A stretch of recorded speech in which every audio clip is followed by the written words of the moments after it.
Mas assim, quanto mais a gente rala, mais a gente cresce. Não necessariamente. Essa frase Você não tem tá que certa. ralar de maneira inteligente. É, porque quanto mais você rala, é como o padeiro que ele acorda 4 da manhã, vai pra padaria, ou como o pedreiro que vai todo dia, rala pra caramba e provavelmente não vai enriquecer.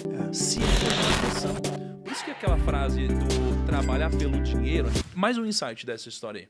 Que, primeiro que, porra, sensacional, incrível. Será mesmo que o pai chegou e falou isso pra eles? Porque foi muito incrível, né? Foi bizarro. Mas assim, um outro aprendizado que eu tiro aqui existe uma diferença entre ensinar e aprender, né? Porque, cara, o pai rico ensinou.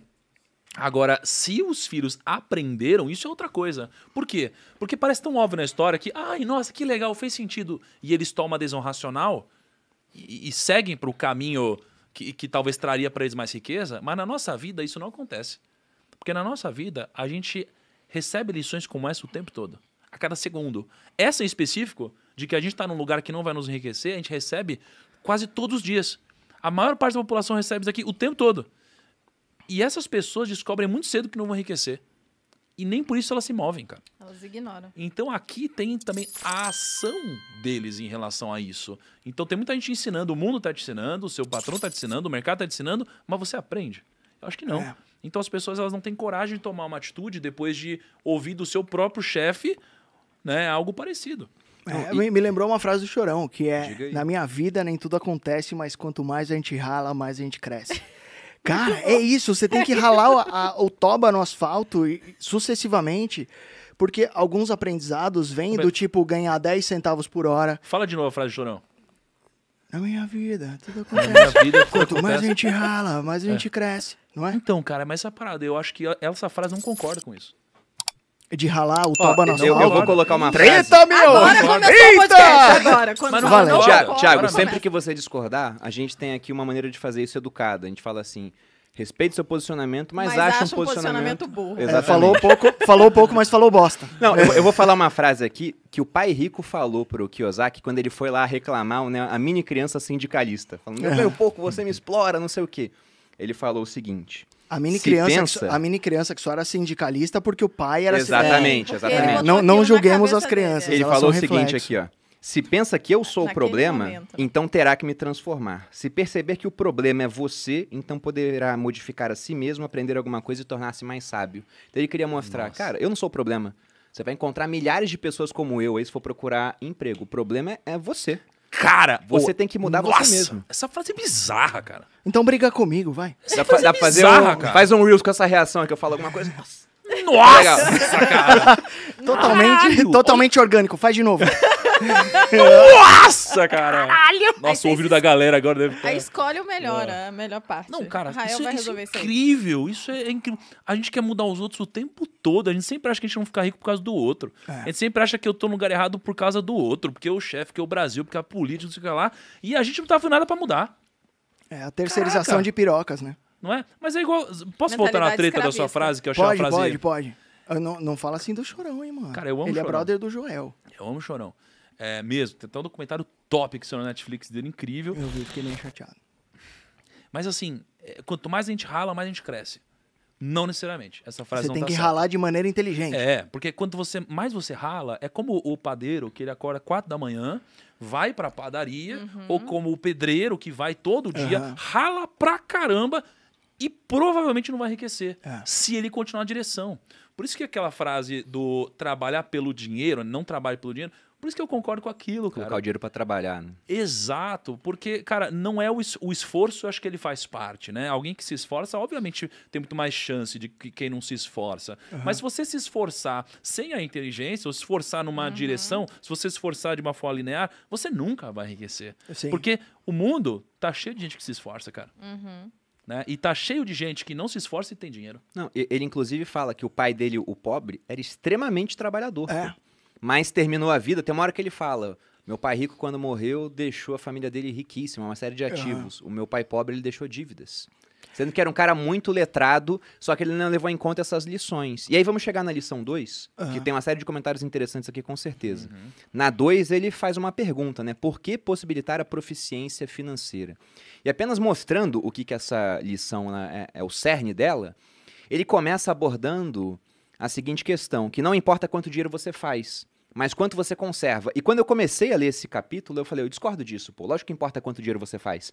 Só que ele começou a dar uma série de exemplos de pessoas que fizeram muito dinheiro ao longo da vida e que no final não tinham mais nada. Ele até cita uma reunião que teve em 1923. Ele cita um monte de gente que estava na reunião. Caras que eram investidores da Bolsa famosíssimos, né? O Jesse Livermore, que aparece nos Axiomas de Zurich, que ele aparece lá no Reminiscências de Especulador da Bolsa. Um monte de CEO de empresa. E ele fala que nos 10 anos seguintes, tantos morreram, tantos se suicidaram, tantos foram presos. Uhum. Você vê que todo mundo estava na reunião, se deu mal. Ele falou, esses caras sabiam fazer muito dinheiro, mas não sabiam conservar. Eles não sabiam investir, não sabiam proteger o patrimônio. E ele fala sobre a importância disso. Não importa quanto dinheiro você faz, mas quanto você conserva. Exatamente. Né? Basicamente isso. Comentário sobre isso. Mas por que foi tão diferente o que ele falou que você passou a concordar com ele? Não, porque logo no começo eu pensei, lógico que importa quanto dinheiro você faz. Quem faz pouco dinheiro vai demorar muito mais para chegar lá. Só que ele quis ressaltar que se você faz muito dinheiro, isso não é garantia de que você vai chegar lá. Eu tenho uma história da minha vida que eu acho que por favor, denota muito sobre isso. Como eu disse, o meu pai trampou 30 anos na mesma empresa que hoje é a Braskem, inclusive. Meu pai é engenheiro químico, trampou 30 anos. E o meu pai ele sempre foi muito bom num negócio chamado subtração, que é muito simples. Quanto você ganha, menos quanto que você gasta, é o tanto que você investe. E ele não sabia nada sobre contabilidade, sobre ele só dinheiro. Respeitava isso. Ele só respeitava uma simples subtração, cara. Então, eu lembro que meu pai chegava bem tarde em casa, então, por volta de 8 ou 9 horas da noite. Ele saía da atual Braskem, vinha para casa e ele abriu um programa chamado Quicken. Vocês lembram desse programa? Eu nem usei. É o primeiro software de você elencar gastos que existiu. É um software gringo, meu pai muito nerd, baixou lá. Quicken, da Microsoft. Quicken, Isso em 1999, assim.